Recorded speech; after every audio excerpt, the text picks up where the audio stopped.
ಮಕ್ಕಳಿಗೆ ನಾವು ಇದು ನೋಡಿದ್ವಿ, ಗ್ರಾಮರ್ ನೋಡಿದ್ವಿ ಮೊನ್ನೆ. ಇದನ್ನೆಲ್ಲ ನಾವು ನೋಡಿ ಕಲ್ತಿದ್ವಿ. ಇವಾಗ ನಾವು ಏನು ಕಲಿಯೋದು ಅಂತಂದರೆ, ಇವಾಗ ನೆಕ್ಸ್ಟ್ ಗ್ರಾಮರ್ ಏನಿದೆ ಒಂದು ಸ್ವಲ್ಪ ನೋಡ್ಕೊಂಡು ಬರೋಣ. ಗ್ರಾಮರಲ್ಲಿ ಏನಿದೆ ನೋಡಿ, ಇದರಲ್ಲಿ ನಮಗೆ ಕಾರಕಗಳನ್ನು ಕೊಡಿ ಅಂತ ಹೇಳಿದ್ದಾರೆ. ಕಾರಕ ಅಂದರೆ ಸರ್ವನಾಮ.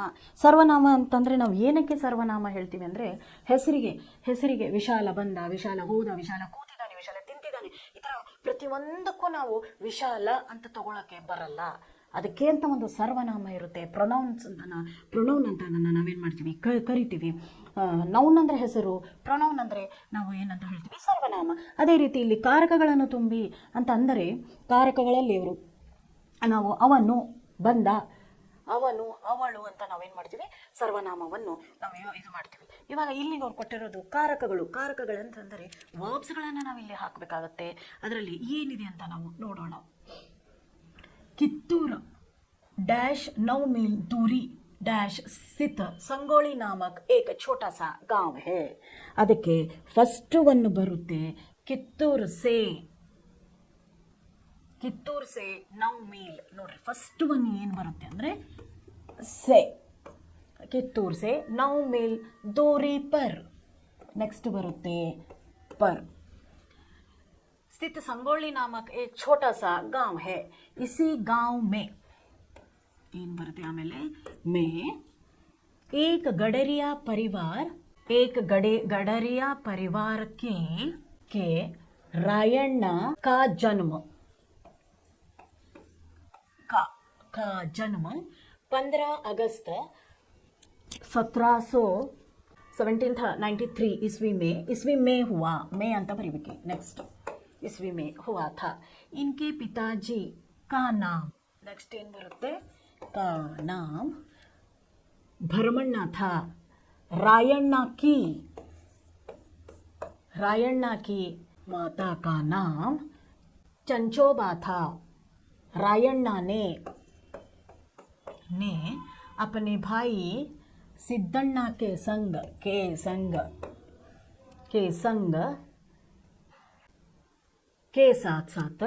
कसरत के साथ सिद्धण्णा के संग कसरत के साथ शास्त्राभ्यास भी किया. परिश्रम का फलस्वरूप कित्तूर रानी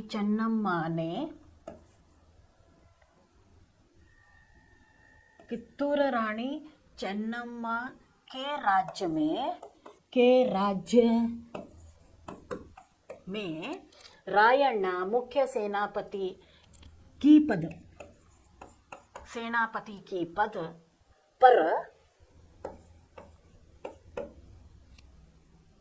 पर आरूढ़ हुए. उन्होंने अंग्रेजों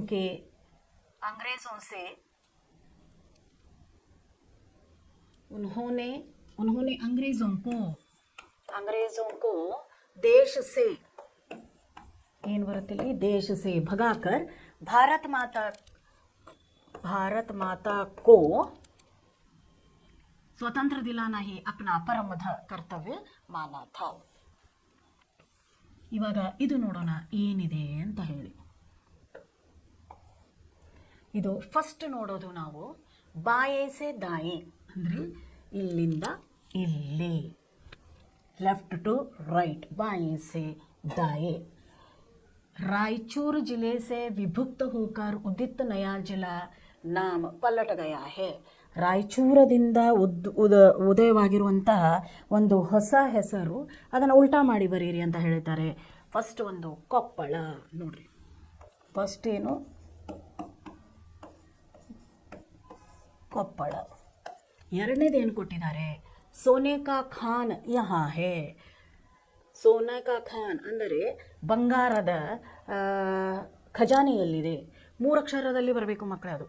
ನಾಲ್ಕನೇದು ನೋಡಿ, ನಾಲ್ಕನೇದು ಈಗ ಒಂದಾಯಿತು, 3 ಬಿಟ್ಬಿಡಿ. ನಾಲ್ಕನೇದು ಕೋಲಾರ.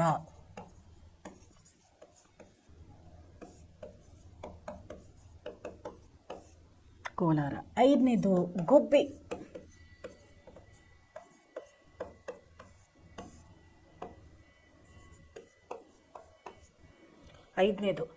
ಆರನೇದೇನು ಬರುತ್ತೆ, ಇಸೆ ಕರ್ನಾಟಕ ಕಿ ಸಾಂಸ್ಕೃತಿಕ ರಾಜಧಾನಿ ಕಹಾ ಜಾತಾ ಹೇ. ಆರನೇದು ಮೈಸೂರು.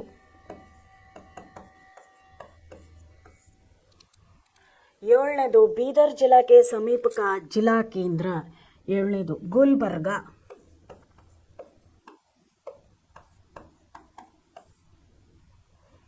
ಎಂಟನೇದು ನೋಡಿ, ತುಮಕೂರು जिले के सिद्धगंगा के साथ इस गांव का नाम जुड़ा है. ಎಂಟನೇದು ಶಿವಗಂಗೆ.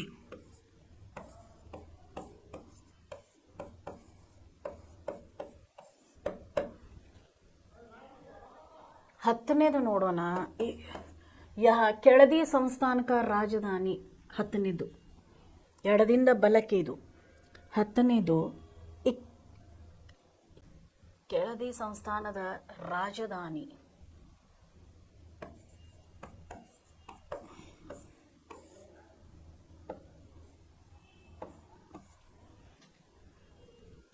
ಹನ್ನೊಂದನೇದು ಪ್ರಸಿದ್ಧ ಮಾರಿಕಾಂಬಾ ಮಂದಿರ. ಮಾರಿಕಾಂಬಾ ಮಂದಿರ ಎಲ್ಲಿದೆ ಅಂತ ಗೊತ್ತಲ್ಲ ನಿಮಗೆ? ಶಿರಸಿ.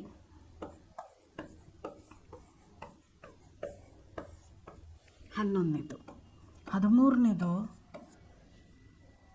ಏನು ಕೊಟ್ಟಿದ್ದಾರೆ ಅವರು, ಪ್ರಖ್ಯಾತ ತೇಜ ಗೇಂದಬಾಜ್ ಶ್ರೀನಾಥ್ ಇಸ್ ಗಾಂವ್ ಕೆ ಹೇ.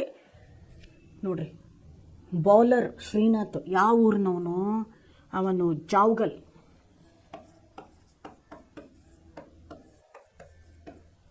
ಜಾವ್ಗಲ್.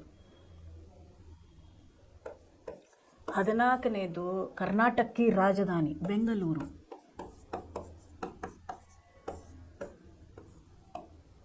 15 ಮದಕರಿ ನಾಯಕನೇ ಯಹಾ ಶಾಸನ ಕಿಯಾ ಥಾ. ಮದಕರಿ ನಾಯಕ ಯಾವುದರ ಮೇಲೆ ಶಾಸನ ಮಾಡಿದ್ದ? ಮದಕರಿ ನಾಯಕ ಶಾಸನ ಮಾಡಿದ್ದು ದೇವದುರ್ಗ.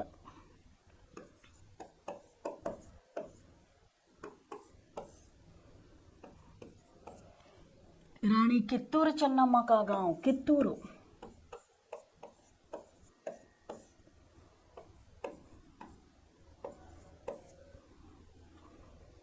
18 ಕರ್ನಾಟಕ ಮೇ ಅತ್ಯಧಿಕ ವರ್ಷ ಹೆಚ್ಚಿನ ಮಳೆ ಆಗುವಂಥ ಇದು ಆಗುಂಬೆ.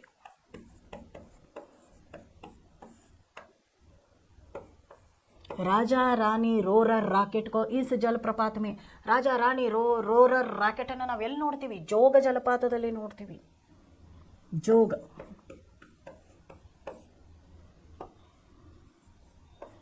21 ಗುಫಾಂತರ ಶಿಲ್ಪಕಲಾ ಅದ್ಭುತ ಉದಾಹರಣೆ ಇಸ್ ಗಾಂವ್ ಮೇ ದೇಖಾ ಜಾ ಸಕ್ತಾ ಹೇ. ಗುಫಾ ಇರುವಂತಹ ಶಿಲ್ಪಕಲೆ, ಗುಹೆಗಳು ಇರುವಂತಹ ಶಿಲ್ಪಕಲೆ ಇರುವಂತಹ ಗುಹೆಗಳು ಎಲ್ಲಿ ಅಂದರೆ ಬಾದಾಮಿ.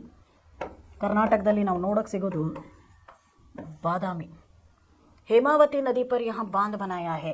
ಹೇಮಾವತಿ ನದಿ ಮೇಲೆ ಎಲ್ಲಿ ಮಾಡಿದ್ದಾರೆ ಅಂದರೆ ಗೇರು ಜಲಪಾತ. ಹೇಮಾವತಿ ನದಿಗೆ ಏನು ಮಾಡಿದ್ದಾರೆ? ಅದನ್ನು ಕಟ್ಟಿದ್ದಾರೆ. ನೆಕ್ಸ್ಟ್ ಇವಾಗ ನೋಡಿ, ಮೇಲಿಂದ ಕೆಳಗಿನವರೆಗೂ ಬರೆಯೋದು.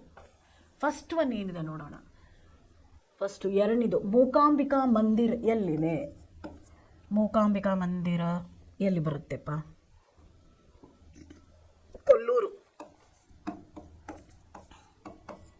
ನಿಮ್ಮ ಬುಕ್ಕಲ್ಲೆಲ್ಲ ಬರ್ಕೊಂಡು ಬಿಡಿ ಮಕ್ಕಳು ಇವನ್ನ.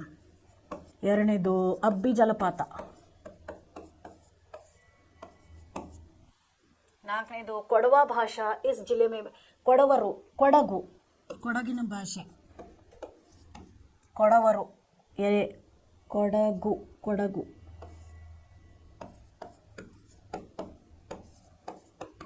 ಕೊಡಗಿನಲ್ಲಿ ಕೊಡವರ ಭಾಷೆಯನ್ನು ಮಾತಾಡ್ತೀವಿ.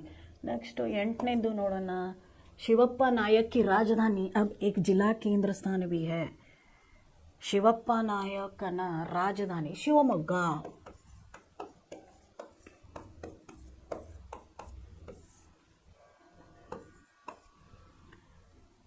9 ಪ್ರಖ್ಯಾತ ಜೋಗ ಜಲಪಾತ ಯಾವ ಊರಿನಲ್ಲಿದೆ ಅಂದರೆ ಗೇರುಸೊಪ್ಪೆ.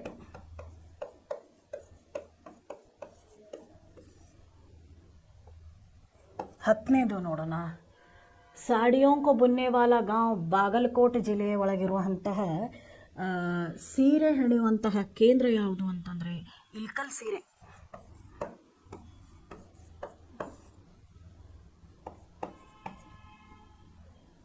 शरावती नदी को लांच द्वारा पर गांव की चौड़ेश्वरी देवी के दर्शन करता है. ಶರಾವತಿ ನದಿ ಮುಖಾಂತರವಾಗಿ ಬರುವಂಥ ಚೌಡೇಶ್ವರಿ ದೇವಿಯ ದರ್ಶನ ಮಾಡುವಂತಹ ಜಾಗ ಯಾವುದಂದರೆ ಸಿಂಗದೂರು.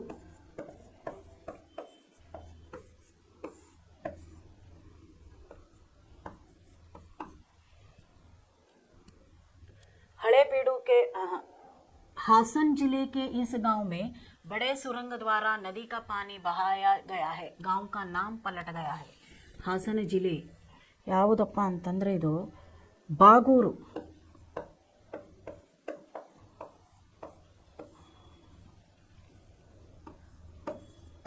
ಹದಿನೆಂಟು ಹಳೆಬೀಡು ಕೆ ಸಾಥ್ ಜುಡಾ ಹುವಾ. ಹಳೆಬೀಡಿನ ಜೊತೆ ಇನ್ನೊಂದು ಯಾವುದು ಹೆಸರನ್ನ ಹೇಳ್ತಾರೆ, ಹಳೆಬೀಡು,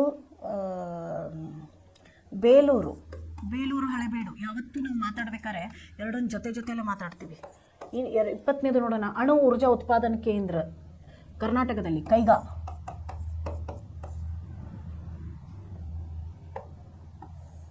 ಅಣು ಉತ್ಪಾದಕ ಕೇಂದ್ರ ಇಲ್ಲ, ಅವ್ರು ಕೊಟ್ಟೇ ಬಿಟ್ಟಿದ್ದಾರೆ ನಿಮಗೆ. ಇವಾಗ ನೋಡೋಣ, ಇವತ್ತು ನಾವು ಬೇರೆ ಒಂದು ಪದ್ಯ ಮಾಡೋಣ ಮಕ್ಕಳೇ. ನಾವು ಪದ್ಯವನ್ನು ಮಾಡೋಣ. ಒಂದು ಪದ್ಯದ ಬಗ್ಗೆ ಹೇಳ್ತೀನಿ, ತುಂಬ ಚೆನ್ನಾಗಿರುವಂಥ ಪದ್ಯ ಇದು. ಕೃಷ್ಣನ ಬಗ್ಗೆ ಕೊಟ್ಟಿದ್ದಾರೆ. ಸೂರದಾಸರ ಬಗ್ಗೆ, ಸೂರದಾಸರು ಯಾವ ರೀತಿ ಕೃಷ್ಣನ ಬಗ್ಗೆ ಏನು ಹೇಳ್ತಾರೆ ಅನ್ನೋದನ್ನು ಇವರು ತುಂಬ ಚೆನ್ನಾಗಿ ಇಲ್ಲಿ ಕೊಟ್ಟಿದ್ದಾರೆ ಮಕ್ಕಳೇ. ಏನಿದೆ ನೋಡ್ಕೊಂಡು ಬರೋಣ. पद्य का आशय है, बच्चे स्वभाव से बोले होते हैं, वे हमेशा अपने माता पिता को अपने भाई बहन और मित्रों की कुछ न कुछ शिकायत करते रहते हैं. उनका बाल सहज स्वभाव देखकर बड़ों को हंसी आती है और उन्हें पुचकार कर सांत्वन देते हैं. माँ और बेटे के इस सहज संबंध की कल्पना कर सूरदास जी ने अपने इस पद में उसका मार्मिक चित्रण किया है. ಸೂರದಾಸರು ಕೃಷ್ಣನ ಭಕ್ತರು. ಸೂರದಾಸರು ಕೃಷ್ಣನ ಭಕ್ತರು. ಯಾವ ರೀತಿ ಕೃಷ್ಣ ಗೋಪಿಕೆಯರಿಗೆ ತೊಂದರೆ ಕೊಡ್ತಿದ್ನೋ, ಆಮೇಲೆ ಊರಿನ ಜನರಿಗೆ ಅವನು ಒಳ್ಳೆಯದನ್ನು ಮಾಡ್ತಿದ್ನೋ, ಆ ರೀತಿ ಯಾವ ರೀತಿ ಜನರಿಗೆ ದರ್ಶನ ಕೊಟ್ಟು ಅವನು ಯಾವ ರೀತಿ ಜನರಿಗೆ ದರ್ಶನವನ್ನು ಕೊಟ್ಟು ಜನರ ಪ್ರಾಬ್ಲಮನ್ನು ಅವನು ಸಾಲ್ವ್ ಮಾಡ್ತಿದ್ನೋ ಅಥವಾ ಜನರ ತೊಂದರೆಗಳನ್ನು ಅವನು ನಿವಾರಿಸುತ್ತಿದ್ದನೋ, ಅದೇ ರೀತಿ ನಾನು ಇಷ್ಟು ದಿವಸದಿಂದ ದೇವರಿಗಾಗಿ ಒಂದು ನನಗೆ ದೇವರು ಇವತ್ತಿನವರೆಗೂ ಏನು ಕೊಡಲಿಲ್ಲ, ತಮ್ಮ ಪ್ರತ್ಯಕ್ಷತೆಯನ್ನು ತೋರಿಸಲಿಲ್ಲ, ದೇವರು ತಮ್ಮ ಮುಖವನ್ನು ತೋರಿಸಲಿಲ್ಲ.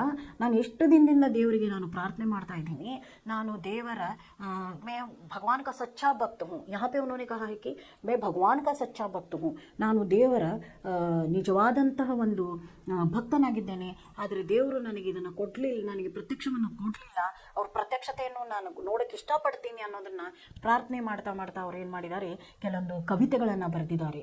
ಸೂರದಾಸರು ಬರೆದಂತಹ ಕವಿತೆಗಳು ಭಾಳ ಚೆನ್ನಾಗಿವೆ. ಅದೆಲ್ಲವೂ ಕೃಷ್ಣನಿಗಾಗಿ ಅವರು ಬರೆದಿರುವಂಥದ್ದು. ಯಾವ ರೀತಿ ಮೀರಾಬಾಯಿ ಕೃಷ್ಣನ ಭಕ್ತೆಯಾಗಿದ್ದಳು, ಅದೇ ರೀತಿ ಇಲ್ಲಿ ಸೂರದಾಸರು ಕೂಡ ಕೃಷ್ಣನ ಭಕ್ತರಾಗಿದ್ದಾರೆ.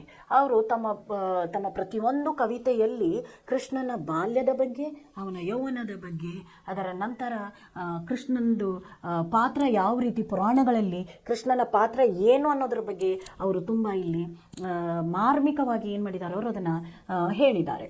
ಅದರ ಜೊತೆಗೆ ನೋಡೋದಾದರೆ भक्त कवि सूरदास हिंदी साहित्य काश के सूर्य माने जाते हैं. ಅವರು ಇಲ್ಲಿ ನೋಡೋದಾದರೆ ಕವಿ ಸೂರದಾಸರು ಏನಾಗಿದ್ದಾರೆ ಅಂತಂದರೆ ಹಿಂದಿಗೆ ಸಾಹಿತ್ಯ ಕಾಶ್ಮೆ, ಹಿಂದಿ ಸಾಹಿತ್ಯದಲ್ಲಿ ಸೂರದಾಸರು ಏನಾಗಿದ್ದಾರೆ ಅಂತಂದರೆ ಒಂದು ದೇವರ ಭಕ್ತಕಾಲೀನ ಇದಾಗಿದ್ದಾರೆ. ಅವರು ಭಕ್ತಕಾಲೀನ ಕೃಷ್ಣ ಭಕ್ತಿ ಶಾಖಾದಲ್ಲಿ ಇರುವಂಥವರು ಇವರು. ಕೃಷ್ಣ ಭಕ್ತಿ ಶಾಖಾದಲ್ಲಿ ಇರೋರು ಅಂದರೆ ಬರೀ ಕೃಷ್ಣನ ಬಗ್ಗೆ, ಕೃಷ್ಣ ಭಕ್ತಿ ಶಾಖಾ ಅಂದರೆ ಬರೀ ಕೃಷ್ಣನ ಬಗ್ಗೆನೇ ಇವರೇನು ಮಾಡೋದು, ಇಲ್ಲಿ ದೇವರ ಬಗ್ಗೆ ಬರೀ ಕೃಷ್ಣನ ಬಗ್ಗೆನೇ ಧ್ಯಾನ ಮಾಡೋದು.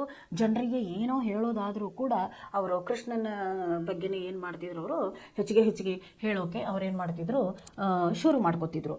ಇನ್ಕಾ ಜನ್ಮ ಉತ್ತರ ಪ್ರದೇಶಕ್ಕೆ ರೋನ್ಕತಾ ಗಾಂವ್ ಮೇ ಹುವಾ ಥಾ. ಅದು ಉತ್ತರ ಪ್ರದೇಶದ UP, ನಾವು ಉತ್ತರ ಪ್ರದೇಶದ ರುನ್ಕಾತ್ ಅಂತ ಹೇಳಿಬಿಟ್ಟು ಒಂದು ಊರಿನಲ್ಲಿ ಅವರು 1540ರಲ್ಲಿ ಅವರು ಅಲ್ಲಿ ಹುಟ್ಟಿದ್ರು.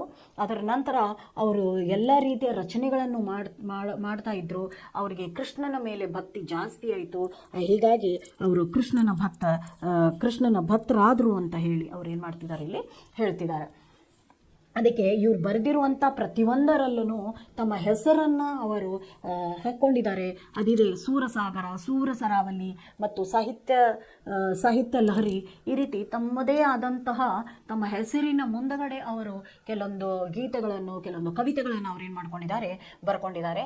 ಇವ್ರದ್ದು 1642ರಲ್ಲಿ ಇವ್ರದ್ದು ಮೃತ್ಯು ಆಗುತ್ತೆ.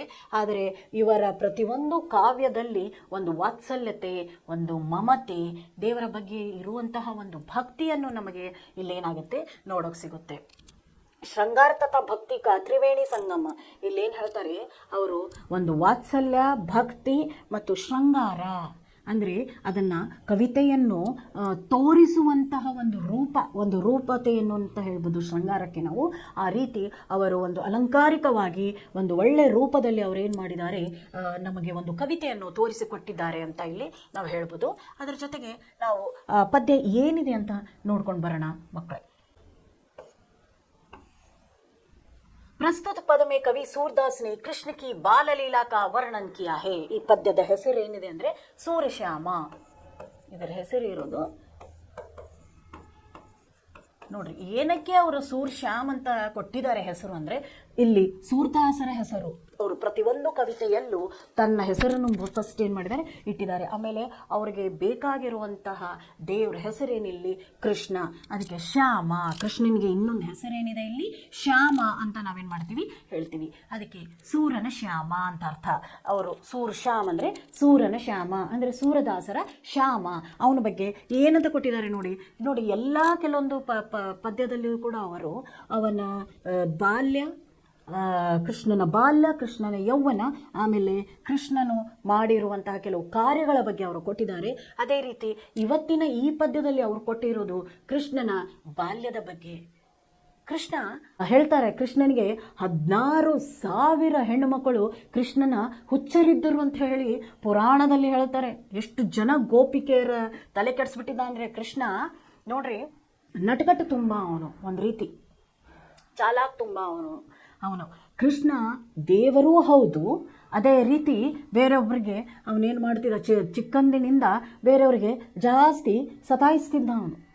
16,000 ಹೆಂಗಳೆಯರು ಏನಾಗಿದ್ರು, ಕೃಷ್ಣಂದು ಗೋಪಿಕೆಯರು ಕೃಷ್ಣನ ಬಗ್ಗೆ ಅವ್ರೇನಾಗಿದ್ರು, ಹುಚ್ಚರಿದ್ದರು. ಕೃಷ್ಣ ನನಗೆ ಸಿಗಬೇಕು ಅಂತ ಹೇಳಿಬಿಟ್ಟು ಅವ್ರೇನು ಮಾಡ್ತಿದ್ರು, ತುಂಬಾ ಅವನ ಬಗ್ಗೆ ಕೃಷ್ಣ ನಮಗೆ. ಕೆಲವೊಬ್ಬರು ಮೀರಾಬಾಯಿನ ನೋಡಿ, ಇದರಲ್ಲಿ ಏನು ಕೊಟ್ಟಿದ್ದಾರೆ, ಅದು ಕೃಷ್ಣನ ಬಗ್ಗೆ ಒಂದು ಸ್ವಲ್ಪ ನಿಮ್ಗೆ ಹೇಳ್ತಾ ಇದ್ದೀನಿ. ಮೀರಾಬಾಯಿ ಏನಿದೆ ಅಂದರೆ, ಕೃಷ್ಣನೇ ನನ್ನ ಎಲ್ಲ ಅಂತ ಹೇಳಿ ತಿಳ್ಕೊಂಡಿರೋಳು. ಒಂದು ಸಾರಿ ಅವ್ರ ತಂದೆ ಏನು ಮಾಡ್ತಾರೆ ಅಂದರೆ, ಪೇಟೆಗೆ ಹೋದಾಗ ಒಂದು ಕೃಷ್ಣನ ಮೂರ್ತಿನ ತೊಗೊಂಡು ಬಂದು ಕೊಡ್ತಾರೆ. ಅದಕ್ಕೆ ಅವ್ರೇನು ಹೇಳ್ತಾರೆ, ನನಗೇನು ತಂದಿಲ್ಲೇನಪ್ಪ ನೀನು ಅಂತ ಅವಳು ಕೇಳಿದಾಗ, ಮೀರಾಬಾಯಿ ಕೇಳಿದಾಗ ಅವ್ರ ತಂದೆನೇ ಏನು ಮಾಡ್ತಾರೆ, ತೊಗೊಂಡು ಬಂದು ಕೃಷ್ಣಂದು ಒಂದು ಮೂರ್ತಿನ ಅವ್ರ ಕೈಯಲ್ಲಿ ಕೊಟ್ಟು ಹೇಳ್ತಾರೆ, ಇವನೇ ನಿನಗೆ ಎಲ್ಲ ಇನ್ಮೇಲೆ ಅಂತ ಹೇಳ್ತಾರೆ. ನಿನಗೆ ಆಟನೂ ಇವನ ಜೊತೆನೇ ಆಟ ಆಡಬೇಕು ನೀನು, ನಿನ್ನ ಜೊತೆನೇ ಇರಬೇಕು ನೀನು ಅಂತ ಹೇಳಿ ಅವ್ರ ತಂದೆ ಸುಮ್ಮನೆ ಹಾಗೆ ಒಂದು ಮಾತಿಗೆ ಸುಮ್ಮನೆ ಹೇಳಿರೋ ಮಾತನ್ನು ಅವಳು ಅಷ್ಟೊಂದು ತಲೆಯಲ್ಲಿ ಇದು ಮಾಡಿಕೊಂಡು ಇವತ್ತಿಗೆ ಕೃಷ್ಣನ ಭಕ್ತಿ ಅಂತ ಏನು ಮಾಡಿಬಿಟ್ಲು, ಅವಳು ಹೆಸರು ತೊಗೊಂಡ್ಬಿಟ್ಲು. ಯಾವತ್ತೂ ನೋಡಿದ್ರೂ ಕೃಷ್ಣನ ಮೂರ್ತಿಯನ್ನು ತನ್ನ ಕೈಯಲ್ಲೇ ಹಿಡ್ಕೊಂಡು ಅವಳು ಏನು ಮಾಡೋಕ್ಕೆ ಶುರು ಮಾಡಿದ್ಲು, ಓಡಾಡೋಕ್ಕೆ ಶುರು ಮಾಡಿದ್ಲು. ಅವಳು ಮೀರಾಬಾಯಿನಿ ಕೃಷ್ಣನ ಭಕ್ತೇ ಆದ್ಲು. ಆದರೆ ಮೀರಾಬಾಯಿನ ಕೃಷ್ಣನ ಮದುವೆ ಮಾಡ್ಕೊಂಡಿಲ್ಲ, ಅವಳು ಕೃಷ್ಣನ ಭಕ್ತೆಯಾಗಿದ್ಲು. ಆದರೆ ಎಲ್ಲಾದರೂ ಹೋದರು, ಯಾರ ಹತ್ರ ಆದರೂ ಹೋದರು, ಕೃಷ್ಣನೇ ನನ್ನ ಎಲ್ಲ, ನನ್ನ ಸಂಬಂಧಿಕನೂ ಕೃಷ್ಣನೇ, ನನ್ನ ತಂದೆ ತಾಯಿ ಕೃಷ್ಣ, ನನ್ನ ಅಣ್ಣ ತಮ್ಮ ಕೃಷ್ಣ, ಎಲ್ಲವೂ ಕೃಷ್ಣನೇ ಅಂತ ಹೇಳ್ಕೊಂಡು ಅವಳು ಏನು ಮಾಡಿದ್ಲು, ತನ್ನ ಜೀವನವನ್ನೇ ಅವನಿಗಾಗಿ ಏನು ಮಾಡಿಬಿಟ್ಲು, ಅವಳು ಮುಡುಪಾಗಿಟ್ಬಿಟ್ಲು ಮೀರಾಬಾಯಿ. ಅದೇ ರೀತಿ ಇಲ್ಲಿನೂ ಕೂಡ ಸೂರದಾಸರು ಕೃಷ್ಣನ ಭಕ್ತರು. कृष्ण भक्ति शाखा के पहले यहाँ पे कवि है सूरदास जी है. सूरदास जी ने यहाँ पे क्या बोला है तो देख लीजिए. ಕೃಷ್ಣನ ಬಗ್ಗೆ ಏನು ಅಂದರೆ, ಕೃಷ್ಣನ ಗೋಪಿಕಾ ಇಲ್ಲಿ ಮೈಯಾ ಮೋಹಿ, ಕೃಷ್ಣ ಬಂದು ತನ್ನ ತಾಯಿ ಯಶೋಧ, ಕೃಷ್ಣನ ಸಾಕಿದವಳು ಯಾರಿಲ್ಲಿ, ಯಶೋಧ. ಯಶೋಧ ಸಾಕು ತಾಯಿ ಆದರೂ ಕೂಡ ತನ್ನ ಸ್ವಂತ ಮಗನಂತೆ ಹೇ ಕೃಷ್ಣನನ್ನು ಏನು ಮಾಡಿದ್ಲು, ಅವಳು ಸಾಕಿದಳು. ಆದರೆ ಇದು ಬಲರಾಮ, ಯಶೋದೆಯ ಮಗ ಯಾರಿಲ್ಲಿ? ಬಲರಾಮ ಹೇಳ್ತಾನೆ, ನೀನು ನಮ್ಮ ತಾಯಿಯ ಸ್ವಂತ ಮಗ ಅಲ್ಲ, ಆದರೆ ನಿನ್ನನ್ನು ನಮ್ಮಮ್ಮ ಸಾಕೊಂಡಿದ್ದಾಳೆ ಅಂತ ಹೇಳ್ತಾನೆ. ಅದಕ್ಕೆ ಅವನು ಬಂದು ಕೇಳ್ತಾನೆ, ಅಲ್ಲ ಮತ್ತೆ ಯಾರಿಗೆ ಕೇಳ್ತಾನೆ ಅವನು? ಯಶೋದಾಗೆ ಕೇಳ್ತಾನೆ. ಬಂದ್ಬಿಟ್ಟು ಕೇಳ್ತಾನೆ, ಏನಮ್ಮ ಮತ್ತೆ ನನಗೆ ಯಾವತ್ತೂ ಬಲರಾಮ ಎಲ್ಲರ ಮುಂದುಗಡೆ ಹೇಳ್ತಾನೆ, ನೀನು ನಮ್ಮಮ್ಮನ ಮಗ ಅಲ್ಲ, ನೀನು ನಮ್ಮಮ್ಮ ಹೆತ್ತಿರೋ ಮಗನೇ ಅಲ್ಲ, ನೀನು ನಮ್ಮಮ್ಮ ಸಾಕೊಂಡಿರೋ ಮಗ ಅಂತ. ಅದಕ್ಕೆ ಅವಳು ಹೇಳ್ತಾನೆ, ಬಲರಾಮ ಸ್ವಲ್ಪ ಏನು ಸುಳ್ಳು ಹೇಳ್ತಾನೆ, ಅವನು ಸುಳ್ಳು ಹೇಳ್ತಾನೆ, ಅವನ ಮಾತನ್ನು ನೀನು ಕೇಳಬೇಡ, ನಿನ್ನನ್ನು ನಾನೇ ಹೆತ್ತಿರೋದು, ನಾನನ್ನೇ ನಿನ್ನನ್ನು ಸಾಕೊಂಡಿರೋದು ಅಂತ ಯಾರು ಹೇಳ್ತಾರೆ ಇಲ್ಲಿ? ಯಶೋಧ ಹೇಳ್ತಾಳೆ. प्रस्तुत पद में कवि सूरदास कृष्ण की बाल लीला का वर्णन करते हुए उसके स्वभाव, भोलेपन एवं माता यशोदा के वात्सल्य का सुंदर चित्रण किया है. ಇದರಲ್ಲಿ ಅವರು ಅವನ ಬಾಲ ಲೀಲೆ ಅಂದರೆ ಚಿಕ್ಕವನಿರಬೇಕಾದ್ರೆ ಅವನೇನೇನು ಮಾಡ್ತಿದ್ದ, ಅದರ ಜೊತೆಗೆ ಅವನ ಸ್ವಭಾವದ ಬಗ್ಗೆ ಇನ್ನೊಂದು, ಅವನು ಚಿಕ್ಕವನಿರಬೇಕಾದ್ರೆ ಇರುವಂತಹ ಒಂದು ಮುಗ್ಧತೆ ಭೋಲಾಪನ್, ಅವನ ಮುಗ್ಧತೆಯನ್ನು, ಅನಂತರ ತಾಯಿಯ ಪ್ರೀತಿ ಮಮತೆಯನ್ನು ಅವ್ರು ಏನು ಮಾಡಿದ್ದಾರೆ ಇಲ್ಲಿ ವಿವರಿಸಿದ್ದಾರೆ. ಇಲ್ಲೇನೇ ಅವನಿಗೆ ಬಂದು ಹೇಳ್ತಾನೆ, ಮಯ್ಯ ಮೋಹಿ ದಾವು ಬಹುತ ಖಿಜಾಯು. ದಾವು ಅಂತಂದರೆ ಅಣ್ಣ, ಬಲರಾಮ ದಾವು ಅಂತಂದರೆ ಅಣ್ಣ ನನ್ನನ್ನು ತುಂಬ ಸತಾಯಿಸ್ತಾನೆ. ಖಿಜಾವು ಅಂತಂದರೆ ತುಂಬ ಸತಾಯಿಸ್ತಾನೆ. ಮೋಸೋ ಕಹತ್ ಮೋಲಕೋ ಲೀನೋ ತೋಹಿ ಜಸುಮತಿ ಕಬ್ ಜಾಯೋ ಕಹಾ ಕಹೋ ಇಹಿ ರಿಸಕೆ ಮಾರೆ ಖೋಲನ್ ಹೋ ನಾಹಿ ಜಾತ್. ಅದಕ್ಕೆ ಅವನು ಹೇಳ್ತಾನೆ, ಅವನು ಎಲ್ಲರ ಮುಂದುಗಡೆ ನನ್ನನ್ನು ತೊಂದರೆ ಕೊಟ್ಟು ಹೇಳ್ತಾನೆ, ನೀನು ನನ್ನ ತಮ್ಮ ಅಲ್ಲ, ನಮ್ಮಮ್ಮ ಹೆತ್ತಿರೋ ಮಗ ಅಲ್ಲ, ನಮ್ಮಮ್ಮನೇ ಸಾಕಿರೋ ಮಗ ನೀನು ಅಂತ ಹೇಳ್ತಾನೆ. ಪುನಿ ಕಹತ ಕೌನ ಹೇ ಮಾತಾ ಕೋ ಹೇ ತುಮಾರಿ ತಾತ್ ಗೋರೆ ನಂದ ಜಸೋದಾ ಗೋರಿ ತುಮ ಕತ್ ಶ್ಯಾಮ ಶರೀರ್. ಅದಕ್ಕೆ ಅವನೇನು ಹೇಳ್ತಾನೆ, ನೋಡು ನಾನು ಮತ್ತು ನಮ್ಮಮ್ಮ ಬೆಳ್ಳಗಿದ್ದೀವಿ, ನೀ ನೋಡೋಕ್ಕೆ ಯಾವ ರೀತಿ ಇದೆಯಾ, ನೀನು ಕಪ್ಪಗಿದೆಯಾ, ನೀನು ನಮ್ಮಮ್ಮನ ಮಗ ಅಲ್ಲ, ನೀನು ನಮ್ಮಮ್ಮ ಸಾಕಿರೋ ಮಗ ಅಂತ ಹೇಳ್ತಾನೆ. ಚುಟುಕಿ ದೈ ಹಸತ್ ಗ್ವಾಲ್ ಸಬ್ ಸಿಕೈ ದೇತ್ ಬಲವೀರ್. ಎಲ್ರಿಗೂ ಅವನು ಬಲವೀರ್ ಏನಿದಾನಲ್ಲ ಬಲರಾಮ, ಎಲ್ಲರಿಗೂ ಏನೋ ಹೇಳ್ಕೊಡ್ತಾನೆ. ಅವ್ರ ಫ್ರೆಂಡ್ಸ್ಗೆಲ್ಲ ಹೇಳ್ಕೊಟ್ಟಾಗ ಅವರು ಚುಟುಕಿ ಹೊಡೆದು ನನ್ನನ್ನು ಏನು ಮಾಡ್ತಾರೆ, ಅವರೆಲ್ಲ ಕೇಕೆ ಹಾಕಿಬಿಟ್ಟು ನನ್ನ ನೋಡಿ ನಗ್ತಾರೆ, ನನ್ನನ್ನು ಅಸಹ್ಯ ಮಾಡ್ತಾರಮ್ಮ ಅಂತ ಹೇಳಿಬಿಟ್ಟು ಅವನೇನು ಮಾಡ್ತಾನೆ, ಅವ್ರ ತಾಯಿ ಹತ್ರ ಬಂದು ಹೇಳ್ತಾನೆ. ಅದನ್ನು ನೋಡಿಕೊಂಡು ಮೋಹಿಕೋ ಮಾರನ್ ಸೀಖಿ ತೂ ಮೋಹಿಕೋ ಮಾರನ್ ಸೀಖಿ ದಹುಹಿ ಕಬುನ್ ಕಿಜೈ. ಅದಕ್ಕೆ ಅವನೇನು ಹೇಳ್ತಾನೆ, ನೀನು ಮುಂದುಗಡೆ ಆದರೆ ನನ್ನನ್ನು ಏನು ಮಾಡಲ್ಲ, ಅವನು ಸತಾಯಿಸ್ಕೊಳ್ಳಲ್ಲ, ಅವನ್ನ ಹಿಂದುಗಡೆ ನಾನು ಎಲ್ಲರ ಜೊತೆ ಆಟ ಆಡೋಕ್ಕೆ ಹೋದಾಗ ಅವನೇನು ಮಾಡ್ತಾನೆ, ಸತಾಯಿಸ್ತಾನೆ ಅಂತ ಹೇಳ್ತಾನೆ. ಮೋಹನ್ ಕೋ ಮುಖ ರೀಸ್ ಸಮೇತ ಲಿಖಿ ಜಸಮತಿ ಸುನಿ ರಿಜೈ ಸುನಹು ಕಾನ್ಹಾ ಬಲಭದ್ರ ಚಬಾಯಿ ಜನಮತಿ ಕೋ ಧೂತ್ ಸೂರ ಶ್ಯಾಮ ಮೋಹಿ ಗೋದನ ಕಿ ಸೌಹೌ ಮಾತಾ ತೂ ಪೂತ್. ಅದಕ್ಕೆ ಅವನೇನು ಹೇಳ್ತಾನೆ ಅಂತಂದರೆ, ಇಲ್ಲಮ್ಮ, ಅದಕ್ಕೆ ತಾಯಿ ಹೇಳ್ತಾಳೆ, ಇಲ್ಲಪ್ಪ ಅವ್ನು ಸುಮ್ಮನೆ ಹಂಗೆ ಹೇಳ್ತಾನೆ, ನೀನೇನು ಬೇಜಾರು ಮಾಡ್ಕೊಳ್ಬೇಡ, ನೀನು ನಾನು ಹೆತ್ತಿರೋ ಮಗನೇ, ನೀನು ಬೇರೆಯವ್ರ ಮಗ ಅಲ್ಲ, ನಾನು ಹೆತ್ತಿರೋ ಮಗನೇಪ್ಪ ನೀನು, ಅವನು ಹೇಳ್ತಾನೆ ಅಂತ ಹೇಳಿಬಿಟ್ಟು ನೀನು ಬೇಜಾರು ಮಾಡ್ಕೊಳ್ಬೇಡಪ್ಪ ರಾಜ ಅಂತ ಹೇಳಿಬಿಟ್ಟು ಇಲ್ಲಿ ಯಾರು ಅವನಿಗೆ ಸಮಾಧಾನ ಮಾಡ್ತಾರೆ. ಇಲ್ಲಿ ಯಶೋಧ ತಾಯಿ ತನ್ನ ಮಗ ಕೃಷ್ಣನಿಗೆ ಏನು ಮಾಡ್ತಾಳೆ, ಅವಳು ತನಗೆ ಸಮಾಧಾನ ಮಾಡ್ತಾನೆ. ಇದ್ರ ಜೊತೆಗೆ ಹೇಳಬೇಕಾದ್ರೆ ಕೃಷ್ಣ ಎಲ್ಲ ಫ್ರೆಂಡ್ಸ್ ಜೊತೆ ಆಟ ಆಡ್ತಿರ್ತಾನೆ. ಆನಂತರ ಅವನು ಮನೆಗೆ ಹೋಗಿ ಅಲ್ಲೇನು ಮಾಡ್ತಾನೆ, ಮೊಸರನ್ನು ಕದೀತಾನೆ, ಅಲ್ಲಿ ಥರ ಬೆಣ್ಣೆನ ಕದೀತಾನೆ, ಅಲ್ಲಿರುವಂಥ ತುಪ್ಪ ಹಾಲು ಎಲ್ಲವನ್ನು ಕದ್ದು ಅವನೇನು ಮಾಡ್ತಾನೆ, ತಿಂತಾನೆ. ಆನಂತರ ಚಿಕ್ಕವನಿರ್ತಾನೆ, ಆದರೆ 1-2 ಸಾರಿ ಗೋಪಿಕೆಯರ ಕೈಯಲ್ಲಿ ಅವನು ಸಿಕ್ಕಾಕೊಂಡು ಬಿಡ್ತಾನೆ. ಆದರೆ ಬಾಯಲ್ಲೆಲ್ಲ ಅವನಿಗೇನಾಗಿರುತ್ತೆ, ಮೊಸರು ಮಜ್ಜಿಗೆ ತುಪ್ಪ ಎಲ್ಲ ಹತ್ತಿರುತ್ತೆ. ಅವ್ರು ಹಿಡಿದು ನೀನೇ ನಮ್ಮ ಮನೆಯಲ್ಲಿರುವಂಥ ಗಡಿಗೆಯನ್ನು ಮುರಿದು ಏನು ಮಾಡಿದೀಯಾ, ನೀನು ತಿಂದಿದೀಯಾ, ಬಾ ಯಶೋಧಾನ ಹತ್ರ ನಿನ್ನ ಏನು ಮಾಡ್ತೀವಿ, ನಿನ್ನ ಬಗ್ಗೆ ನಾವು ಕಂಪ್ಲೇಂಟ್ ಮಾಡ್ತೀವಿ, ಶಿಕಾಯತ್ ಕರೆಂಗೆ, ನಿನ್ನ ಬಗ್ಗೆ ನಾವು ಅವ್ರ ಹತ್ರ ಹೋಗಿ ಹೇಳ್ತೀವಿ, ಈಗ ಕಂಪ್ಲೇಂಟ್ ಮಾಡ್ತೀವಿ, ಬಾ ಇಲ್ಲಿ ಅಂತ ಅವರೆಲ್ಲ ಹೇಳಿದಾಗ ಅವನು ತನ್ನ ತೊದಲುವಂಥ ಮಾತಿನಲ್ಲಿ ಅವನೇನು ಮಾಡ್ತಾನೆ, ಚಿಕ್ಕ ಮಗು ಅದು ತೊದಲ್ತಾ ಏನಿಲ್ಲ ಅಂದರೂ ಒಂದು 8-9 ವರ್ಷದ ಮಗು ಅದರ ತೊದಲ್ತಾ ಅದೇನು ಮಾಡುತ್ತೆ ಅಂದರೆ ಬಾಯಿ ಒರೆಸ್ಕೊಂಡೇ ಹೇಳ್ತಾನೆ, ನಾನು ಕಳ್ತನ ಮಾಡಿಲ್ಲ, ಅದೇನಾಗಿದೆ ಅಂದರೆ ನನ್ನ ಫ್ರೆಂಡ್ಸ್ಗಳು ಕಳ್ತನ ಮಾಡಿದ್ದಾರೆ, ನನ್ನ ಮೇಲೆ ಹಾಕಿದ್ದಾರೆ ಅಂತ ಹೇಳಿ. ಈ ರೀತಿ ಬೇರೆ ಬೇರೆ ಪ್ರಸಂಗವನ್ನು ನಾವು ಪದ್ಯದಲ್ಲಿ ನಮಗೇನಾಗುತ್ತೆ ನೋಡೋಕ್ಕೆ ಸಿಗುತ್ತೆ. ಸೂರದಾಸನ ಪದದಲ್ಲಿ ಮಾತ್ರ ನಾವು ಕೃಷ್ಣನ ಬಗ್ಗೆ ತುಂಬ ಡಿಟೇಲ್ ಆಗಿ ನಾವು ಏನು ಮಾಡ್ಕೋಬೋದು, ಅದನ್ನು ಕಲಿಬೋದು. ಕೃಷ್ಣ ಯಾವ ರೀತಿ ಇದ್ದ, ಚಿಕ್ಕವನಿರಬೇಕಾದ್ರೆ ಆದರೆ ಎಷ್ಟು ಅವನು ಒಳ್ಳೆ ಖಿಲಾಡಿ ಥರ ಇದ್ದ, ಅವನು ಖಿಲಾಡಿತನ ಇತ್ತು ಅವನಲ್ಲಿ. ಆದರೆ ಯಾರ ಬಗ್ಗೆನೂ ಅವನು ಕೆಟ್ಟದನ್ನು ಮಾಡ್ತಿರಲಿಲ್ಲ. ಆದರೆ ಚಿಕ್ಕ ಮಕ್ಕಳನ್ನ ನೀವು ನೋಡ್ತಿರ್ತೀರ ಮನೆಯಲ್ಲಿ ಯಾವ ರೀತಿ ಮನೆಯಲ್ಲಿ ಚಾಕ್ಲೇಟ್ಗಾಗಿಯೋ ಇದಕ್ಕಾಗಿಯೋ ನಾವೇನು ಮಾಡ್ತೀವಿ, ತಂಟೆ ತಕರಾರು ಮಾಡ್ತೀವಿ. ಅದೇ ರೀತಿ ಆಗಿನ ಕಾಲದ ಪುರಾಣದ ಕಾಲದಲ್ಲಿ ಮಕ್ಕಳು ಏನು ಮಾಡ್ತಿದ್ರು ಅಂತಂದರೆ ಮನೆ ಮನೆಗೆ ಹೋಗಿ ಅವರು ಮೊಸರು, ಬೆಣ್ಣೆ, ತುಪ್ಪವನ್ನು, ಹಾಲನ್ನು ಕದ್ದೇನು ಬಿಡ್ತಿದ್ರು. ಅವರು ಅದನ್ನೆಲ್ಲ ತಿನ್ಕೊಂಡು ಅವರು ಬರ್ತಿದ್ರು. ಅದೇ ರೀತಿ ಇಲ್ಲಿ ಸುಮ್ಮನೆ ಅವನ ಜೊತೆ ಆಟ ಆಡೋಕೆ ಏನು ಮಾಡಿದ ಬಲರಾಮ, ನೀನು ನನ್ನ ತಮ್ಮನೇ ಅಲ್ಲ, ನನ್ನ ತಮ್ಮನೇ ಅಲ್ಲ, ನಮ್ಮಮ್ಮ ನೋಡೋಕೆ ಎಷ್ಟು ಬೆಳಗಿದ್ದಾಳೆ, ನೀನು ನೋಡೋಕೆ ಎಷ್ಟು ಕಪ್ಪಗಿದೆಯಾ, ಅದು ಹೆಂಗೋ ನೀನು ನನ್ನ ತಮ್ಮ ಆಗೋಕ್ಕೆ ಸಾಧ್ಯ, ನೀನು ನನ್ನ ತಮ್ಮನೇ ಅಲ್ಲ, ನೀನು ನಮ್ಮಮ್ಮ ನಿನ್ನನ್ನು ಸಾಕೊಂಡಿದ್ದಾಳೆ, ನೀನು ನಮ್ಮಮ್ಮನ್ನ ಸಾಕು ಮಗ ಅಂತ ಹೇಳಿಬಿಟ್ಟು ಏನು ಮಾಡ್ತಾನೆ ಅವನಿಗೆ ಹೇಳ್ತಾನೆ. ಅದನ್ನು ನೋಡ್ಕೊಂಡು ಅವ್ನು ತುಂಬ ಬೇಜಾರಾಗ್ಬಿಡುತ್ತೆ. ಅವನೇನು ಮಾಡ್ತಾನೆ, ಅವ್ರ ತಾಯಿ ಹತ್ರ ಬಂದು ಹೇಳ್ತಾನೆ. ಅದಕ್ಕೆ ತಾಯಿ ಹೇಳ್ತಾಳೆ, ಅವನನ್ನು ಸಮಾಧಾನ ಮಾಡ್ಕೊಂಡು ಹೇಳ್ತಾಳೆ, ಅವನು ಹಾಗೆ ಸುಮ್ಮನೆ ಹೇಳ್ತಾನೆ ಬಲರಾಮ, ಅದರಲ್ಲೂ ನಿಮ್ಮ ಅಣ್ಣ ಕಣವನು, ಅವನು ಸುಮ್ಮನೆ ನಿನ್ನನ್ನು ರೇಗಿಸ್ತಾನಷ್ಟೇ, ಅವನು ಆ ಥರ ಏನು ಹೇಳಿರಲ್ಲ, ರೇಗಿಸ್ತಾನಷ್ಟೇ, ನೀನು ಅವನ ಮಾತಿಗೆ ಬೇಜಾರು ಮಾಡ್ಕೋಬೇಡ, ನೀನು ಎಷ್ಟಾದರೂ ನಾನು ಹಡ್ದಿರೋ ಮಗ, ನೀನು ನನ್ನ ಮಗನೇ ಅಂತ ಹೇಳ್ತಾನೆ. ಅದ್ರ ಬಗ್ಗೆ ಇನ್ನೂ ಏನು ಕೊಟ್ಟಿದ್ದಾರೆ ಅಂತ ನೋಡೋಣ. ಪದಕ್ಕೆ ಆಶಯ ಹೇ ಬಚ್ಚೆ ಸ್ವಭಾವ ಸೆ ಬೋಲೆ ಹೋತೆ ಹೇ. ಅದೇ ಈಗ ಇಷ್ಟೊತ್ತವರೆಗೂ ನಿಮ್ಗೆ ಹೇಳಿದೆ, ಮಕ್ಕಳು ಸ್ವಭಾವದಲ್ಲಿ ಏನಾಗಿರ್ತಾರೆ, ತುಂಬ ಮುಗ್ಧತೆಯಿಂದ ಕೂಡಿರ್ತಾರೆ ಮಕ್ಕಳು. ಅವ್ರ ಮಾತುಗಳು ನಮಗೆ ಎಷ್ಟೋ ಚೆನ್ನಾಗಿ ಅನಿಸುತ್ತೆ ನೋಡೋಕ್ಕೆ. ಇಲ್ಲಿ ನೋಡ್ರಿ ಭಾವಾರ್ಥದಲ್ಲಿ ಅವ್ರು ಏನು ಕೊಟ್ಟಿದ್ದಾರೆ ನೋಡೋಣ.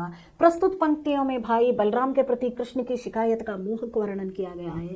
ಅಂದರೆ ಬಲರಾಮ ಬಂದು ಏನು ಹೇಳ್ತಾನೆ, ಏನು ಕಂಪ್ಲೇಂಟ್ಸ್ ಮಾಡಿದಾನೆ ಅವನು, ಅದರ ಬಗ್ಗೆ ಅದನ್ನು ತುಂಬ ಮೋಹಕವಾಗಿ ಅದನ್ನು ರೂಪಿಸಿದ್ದಾರೆ. ಕೃಷ್ಣ ಅಪ್ನಿ ಮಾ ಯಶೋದಾ ಸೆ ಶಿಕಾಯತ್ करता है कि भाई मुझे बहुत चढ़ाता है, वह मुझसे कहता है कि तुम्हें यशोदा माँ ने जन्म नहीं दिया है बल्कि ಮೋಲ ಲಿಯಾ ಹೇ. ಮೋಲ ಲಿಯಾ ಅಂದರೆ ಗೋದಲೇನ, ನಿನ್ನನ್ನು ಅಡಾಪ್ಟ್ ಮಾಡಿದ್ದಾರೆ, ನಿನ್ನನ್ನು ಸುಮ್ಮನೆ ಸಾಕೊಳ್ಳೋಕ್ಕೆ ತಗೊಂಡಿದ್ದಾರೆ ಅಂತ ಅರ್ಥ, ನಿನ್ನನ್ನು ಸಾಕೊಂಡಿದ್ದಾರೆ.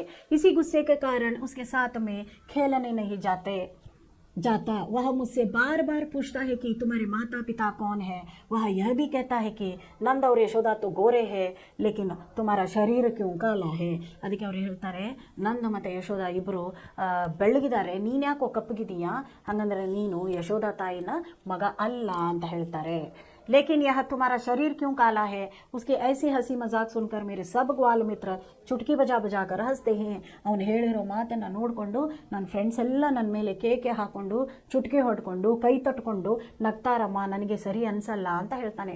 ಉನಿ ಬಲರಾಮ್ನೇ ಹಿ ಐಸಾ ಕರ್ನಾ ಸಿಖಾಯಾ ಹೇ. ಅವ್ರನ್ನ ಈ ರೀತಿ ಮಾಡೋದಕ್ಕೆ ಯಾರು ಕಲಿಸಿದ್ದಾರೆ, ನಮ್ಮಣ್ಣ ಬಲರಾಮನೇ ಕಲಿಸಿದ್ದಾನೆ ಅಂತ ಹೇಳ್ತಾನೆ. ತುಮ್ನೆ ಕೇವಲ್ ಮುಜೆ ಹಿ ಮಾರ್ನಾ ಸಿಖಾ ಹೇ ಅವ್ರ ಬಾಯಿ ಪರ್ ಕಭಿ ಗುಸ್ಸಾ ನಹಿ ಕರ್ತಿ. ಅದಕ್ಕೆ ಅವ್ರೇನು ಹೇಳ್ತಾರೆ, ನಾನು ಏನೇ ತಪ್ಪು ಮಾಡಿದ್ರು, ನಾನೇನೇ ಅಲ್ಲಿ ಹೋಗಿ ನಾನು ಮೊಸರು ಮಜ್ಜಿಗೆನ ಎಲ್ಲ ತಿಂದು ಬಂದರೂ ಕೂಡ ಅಮ್ಮ ನೀನು ನನ್ನನ್ನು ಹೊಡಿತೀಯ, ನೀನು ಅಣ್ಣನಿಗೇನು ಹೇಳಲ್ಲ, ಅಣ್ಣನೇ ಕರ್ಕೊಂಡು ಹೋಗಿರ್ತಾನೆ, ನಾವೆಲ್ಲರೂ ಸೇರಿಕೊಂಡೆ ನಾವೇನು ಮಾಡ್ತಿರ್ತೀವಿ, ಎಲ್ಲ ತಿಂದು ಬಂದಿರ್ತೀವಿ, ಆದರೆ ನೀನು ಮಾತ್ರ ನನ್ನನ್ನು ಹೊಡಿತೀಯ, ಅಣ್ಣನ ಹೊಡೆಯಲ್ಲ ಅಂತ ಹೇಳ್ತಾನೆ. ಗ್ವಾಲ್ ಮಿತ್ರ तुमने केवल मुझे ही मारना सीखा है और भाई पर कभी गुस्सा नहीं करती. अपने भाई के प्रति क्रोधित और सखाओं द्वारा अपमानित कृष्ण के क्रोधयुक्त मुख को देखकर और उसकी बातों को सुनकर यशोदा खुश हो जाती है. वह कहती है, हे कृष्ण सुनो, बलराम जन्म से ही चुगलेखोर है. ಅದಕ್ಕೆ ಅವನೇನು ಹೇಳ್ತಾನೆ, ಬಲರಾಮ ಹುಟ್ಟಿದಿಂದಾನೇ ಹಾಗೆ ಬರೀ ಚಾಡಿ ಹೇಳ್ತಾನೆ, ಅವನು ಚಾಡಿಕೋರ, ಅವನ ಮಾತನ್ನು ನೀನು ಕೇಳಬೇಡಪ್ಪ, ನೀನು ನನ್ನ ಮಗನೇ, ನಾನು ನಿನ್ನ ಮೇಲೇ ಆಣೆ ಹಾಕಿ ಹೇಳ್ತೀನಿ, ನೀನು ನನ್ನ ಹೊಟ್ಟೆಯಿಂದ ಹುಟ್ಟಿರುವಂಥ ಮಗ, मैं ही तेरी माता हूँ और तुम मेरे पुत्र हो. नाने निन्ना ताई, नीने नन्ना मगा. इस पद में सूरदास ने बालकृष्ण के भोलेपन और यशोदा के वात्सल्य का मार्मिक चित्रण किया है. ಇದರಲ್ಲಿ ಅವರು ಮಾರ್ಮಿಕವಾಗಿ ಚಿತ್ರಣ ಮಾಡಿದ್ದಾರೆ. ಏನು ಅಂದರೆ ಸೂರದಾಸನೇ ಅವರ ಮಗ ಅಂತ ಹೇಳಿಬಿಟ್ಟು ಅದನ್ನು ಹೇಳಿದ್ದಾರೆ. ಅನುರೂಪತ ಒಂದು ಸ್ವಲ್ಪ ನೋಡ್ಕೊಂಡು ಬರೋಣ ಮಕ್ಕಳೇ. ಅನುರೂಪತದಲ್ಲಿ ಏನಿದೆ ನೋಡೋಣ. ಬಾಲಭದ್ರ ಬಲರಾಮ ಕಾನ್ಹ. ಅನುರೂಪದಲ್ಲಿ ನೋಡಿ, ಕಾನ್ಹ ಕೃಷ್ಣನಿಗೆ ಹೇಳ್ತೀವಿ ನಾವು, ಕೃಷ್ಣನಿಗೆ ಕಿಶನ್ ಕನಯ್ಯ, ಕಾನ್ಹ, ಗೋಪಾಲ ಅಂತ ಹೇಳಿಬಿಟ್ಟು ಭಾಳಷ್ಟು ಹೆಸರಿದೆ. ಜಸೋದಾ ಮಾತಾ, ನಂದ ಪಿತಾ. ಯಶೋಧ ತಾಯಿ ಆದರೆ ನಂದ ಏನಾಗುತ್ತಾನೆ, ಕೃಷ್ಣನಿಗೆ ಅಪ್ಪನಾಗ್ತಾನೆ. ನೆಕ್ಸ್ಟ್ ನೋಡಿ, ರಿಜನಾ ಮೋಹಿತ ಹೋನ. ರಿಜನಾ ಅಂತಂದರೆ ಅದನ್ನು ಅಟ್ರಾಕ್ಟ್ ಮಾಡೋದು, ಮೋಹಿಸೋದು. ಆದರೆ ಖಿಜನ ಅಂತಂತ ಹೇಳಿದಾಗ ಚಿಡನ.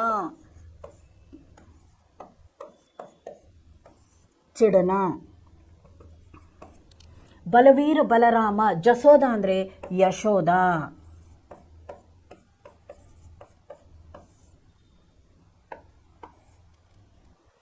ಜೋಡ್ಕರ್ ಲಿಖಿ ಅಂತ ಕೊಟ್ಟಿದ್ದಾರೆ. ಮ್ಯಾಚ್ ದ ಫಾಲೋವಿಂಗ್ ಅಲ್ಲಿ ಏನು ಕೊಟ್ಟಿದ್ದಾರೆ ನೋಡೋಣ. ಸೂರ್ದಾಸ್ ಕಾ ಜನ್ಮ, ಸೂರ್ದಾಸನ ಜನ್ಮದ ಬಗ್ಗೆ ಅವ್ರು ಏನು ಮಾಡಿದ್ದಾರೆ ಇಲ್ಲಿ ಕೊಟ್ಟಿದ್ದಾರೆ. ಸೂರ್ದಾಸನ ಜನ್ಮ ಯಾವುದು? ಮೊದಲನೇದು 1540.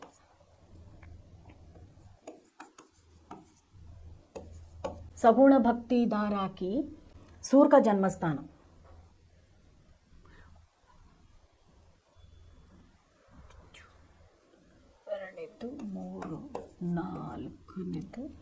सगुण भक्ति धारा कृष्ण भक्ति शाखा.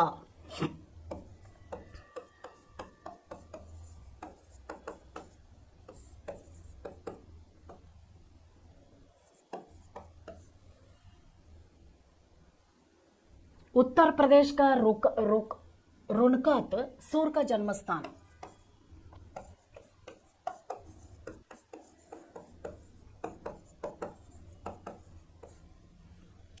सूरदास जी की मृत्यु 1642 1642.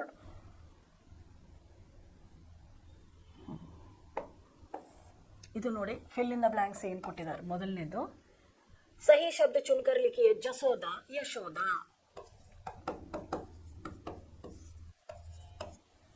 ಎರಡನೇದು ನೋಡಿ ಕೃಷ್ಣ ಶ್ಯಾಮ.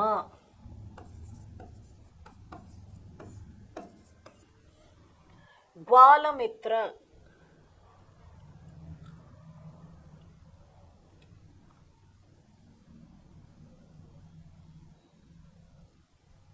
ग्वालमित्र चुटकी. नाकनेದು बलराम चुगलीखोर.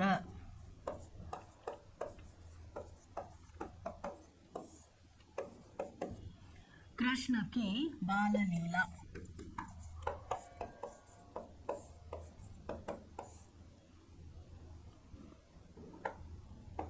नेक्स्ट ನೋಡೋಣ ಆಧುನಿಕ ರೂಪ ಲಿಖಿಯೇ. ನೋಡ್ರಿ ಇವೆಲ್ಲ ದೋಹೆಯಲ್ಲಿ ಯೂಸ್ ಮಾಡಿರುವಂಥ ಹಳೇ ಹಿಂದಿ. ಇವಾಗ ನಾವು ಬರೀತಿರೋದು ಆಧುನಿಕ ಹಿಂದಿಯ ಆಧುನಿಕ ರೂಪವನ್ನು ಬರೀರಿ ಅಂತ ಕೊಟ್ಟಿದ್ದಾರೆ. ಅದನ್ನು ನಾವೀಗ ನೆಕ್ಸ್ಟ್ ಬರೆಯೋಣ. ಮೋಹಿ ಅಂದರೆ ಮುझे. ಮೋಹಿ ಮುझे. ಎರಡನೇದು ಮೋಸೋ ಮುझसे.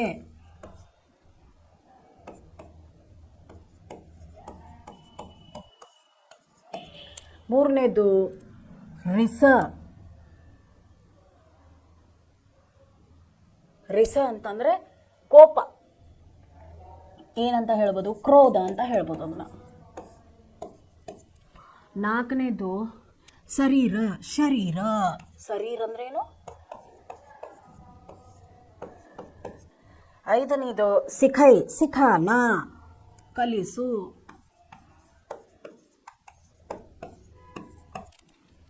ಆರನೇದು ನೋಡಿ ಜಸುಮತಿ. ಯಶೋಮತಿ ಅಥವಾ ಯಶೋಮತಿನೇ ಬರುತ್ತೆ.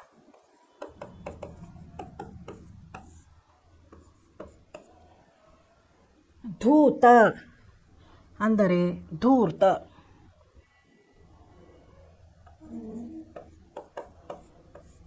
ಧೂರ್ತ ಅಂದ್ರೆ ನಾವೇನಂತ ಹೇಳ್ತೀವಿ ಅವ್ರಿಗೆ? ದುಷ್ಟ ಅಂತಲೂ ಹೇಳ್ಬೋದು. ಧೂರ್ತ ಅಂದರೆ ದುಷ್ಟ. ಎಂಟನೇದು ನೋಡೋಣ ಕಾನ್ಹ. ಕೃಷ್ಣ. ನೋಡ್ರಿ ಕೃಷ್ಣನಿಗೆ ಎಷ್ಟು ಹೆಸರುಗಳಲ್ವಾ. ನೆಕ್ಸ್ಟ್ ಪೂತ ಪುತ್ರ.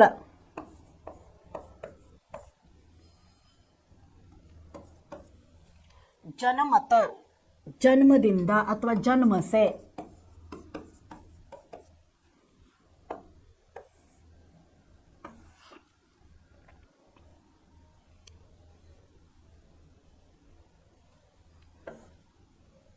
ನೋಡಿದ್ರಲ್ಲ ಮಕ್ಕಳೇ, ಈ ಪದ್ಯ ಏನು ಅನ್ನೋದನ್ನು ನಿಮಗೆ ಅರ್ಥ ಆಯ್ತಲ್ಲ ಇವಾಗ.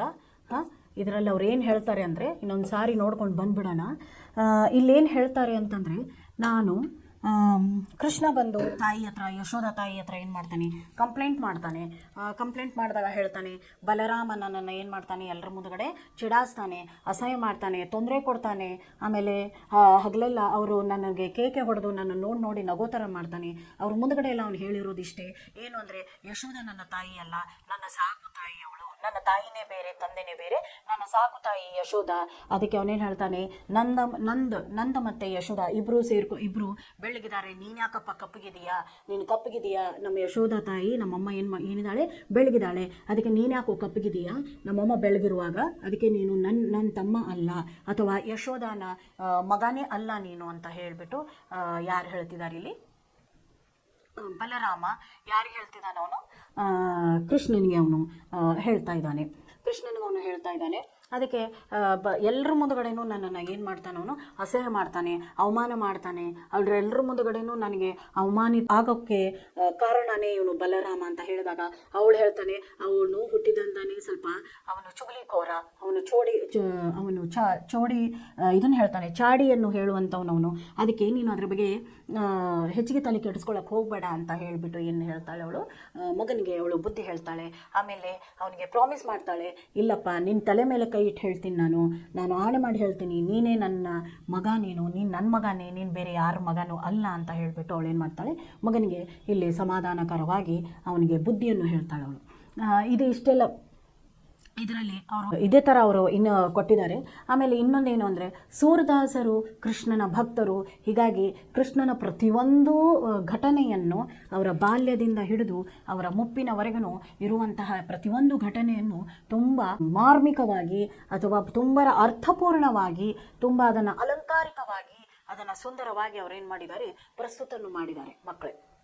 ಇದರಿಂದ ನಾವು ಕಲಿಯೋದು ಏನು ಅಂತಂದರೆ, ನಮಗೆ ಆ್ಯಕ್ಚುಲಿ ಪುರಾಣದ ಬಗ್ಗೆ ಹೆಚ್ಚಿಗೆ ನಾಲೆಜ್ಗಳು ಇರಲಿಲ್ಲ, ಅಥವಾ ಕೃಷ್ಣ ಇದೇ ಥರ ಇದ್ದ ಅಂತಲೂ ನಾವು ಹೇಳಲಿಲ್ಲ. ಆದರೆ ಪುರಾಣಗಳಲ್ಲಿ ನಾವು ಓದಬೇಕಾದ್ರೆ ನೋಡ್ತೀವಿ, ಕೃಷ್ಣ ತನ್ನ ಊರಿನಲ್ಲಿರುವಂಥ ಎಲ್ಲ ಗೋಪಿಕೆಯರಿಗೆ ಜಾಸ್ತಿ ತೊಂದರೆ ಕೊಡ್ತಿದ್ದ.